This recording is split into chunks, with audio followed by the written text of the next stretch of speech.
आपलं गाव, त्यानंतर आपुलकीतर्फे ते इथे किती शेतकऱ्यांना मागच्या वेळेस बियाणं दिलं गारपिटीनंतर, आणि त्याचा तुम्हाला काय फायदा झाला, कशा प्रकारचं तुम्ही लागवड केली कपाशीची आणि तुम्हाला याच्यापासून काय हिंमत मिळाली हे तुम्ही सांगा. तुमचं नाव आणि गाव सांगा. माझं नाव विजय साहेबराव पाटील ढगे, राहणार देवगाव, तालुका पैठण, जिल्हा औरंगाबाद. आपण ज्या आपुलकीमार्फत आम्हाला जी मदत केली, शेतकऱ्याला 2-2 बॅग जे दिल्यात, उदाहरणार्थ दोन बॅग जे दिल्यात ते 2000 रुपये जर तुम्ही आम्हाला पैसे स्वरूपात जर दिले असते तर ते आम्ही 2 बाजारात खर्चून टाकले असते. पण तुम्ही जे बियाणं दिलं आम्हाला, त्या बियाण्याचे आम्ही जवळपास 40 ते 50 हजार रुपये करू. चला, चांगली गोष्ट आहे. आणि हे साधारण किती एकर तुमचं क्षेत्र आहे? 1 ते 1.5 एकर मध्ये तेवढं लागलं गेलं तुमचं लागलं. तुम्ही कशा पद्धतीने लागवड केली? सघन केली? सघन पद्धतीने लागवड केली. बर, ठीक आहे. आणि हे कधी साधारण किती महिने लागले याला? तुमचं आता हे पूर्ण आम्ही बियाणं दिलं त्याच्यानंतरची जी सगळं तुमच्या हातात पीक यायला किती साधारण काळ जातो आपला? साधारणतः पूर्ण पीक यायला 4 महिने जवळपास लागले. 4 महिने लागले म्हणजे तोपर्यंत कपाशीचा 4 ते 6. आणि साधारण याला खर्च किती आला तुम्हाला एका एकराला? एकरी कमीत कमी 15 ते 18 हजार रुपये खर्च आलेला. 18,000 रुपये खर्च आला. त्या तुम्ही ड्रीप केलेला आहे? हो, ड्रीप केलेला आहे. पण मग तो ड्रीपचा खर्च धरले आधीचाच होता, तो खर्च पकडून साधारण 15 ते 18 नाही, ड्रीपचा सोडू.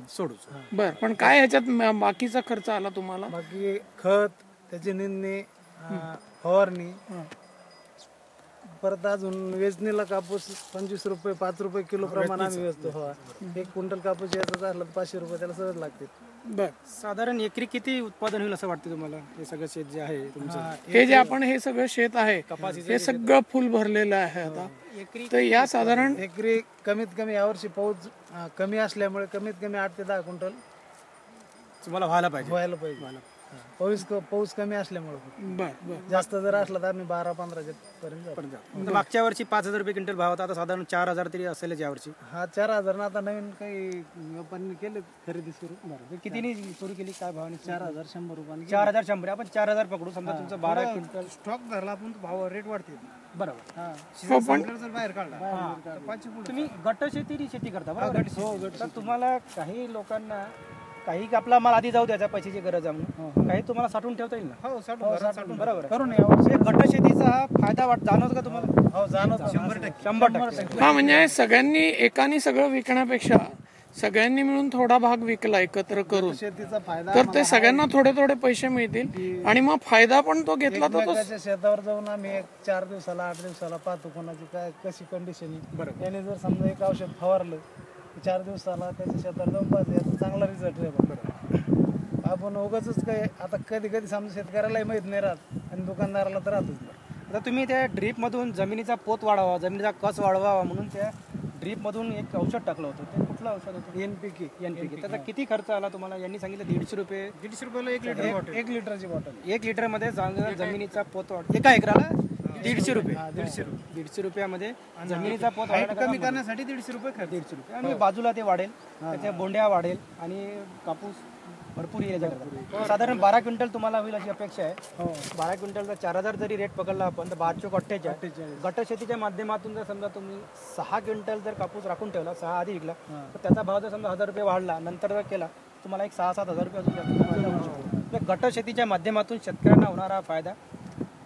देवगावमधले, पैठण तालुक्यातले, औरंगाबाद जिल्ह्यातले शेतकरी ते गटशेतीतून जो फायदा घेत आहे, आज 50 शेतकरी तुम्ही एकत्रितपणे काम करतायत आणि एकमेकांना मदत करतायत. खरोखरच हा महाराष्ट्रातल्या शेतकऱ्यांनी फायदा घ्यावा आणि अशा प्रकारे काम करावं असं तुम्हाला वाटतं? हो, 100% हाच सगळ्यांनी अवलंब करावा गट शेतीचा. किती वर्षापासून पाहुणे रावळ्याला सुद्धा याच्याकडे वाटचाल करतोय.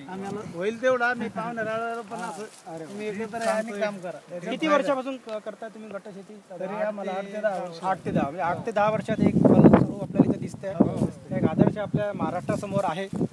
महाराष्ट्रातल्या सगळ्या शेतकऱ्यांसमोर हा एक आदर्श आहे की आपल्याला आता पर्याय नाही. केंद्राचं सरकार कुठले तर राज्यातले कुठले अधिकारी कुठले असो, फक्त आपण त्यांना त्यांचं काही देणे घेणे हे शेतकरी स्वतः सांगतायत. आणि गटशेतीच्या माध्यमातून होणारा हा बदल राजकारणाशी संबंध नाही. म्हणजे आपण हा बदल खरोखरच आणू शकतो. आपल्याला खरोखरच राजकीय बदल आला पाहिजे अशीही काही गरज नाही. तो येऊ न येऊ, तो आला तर चांगलाच आहे.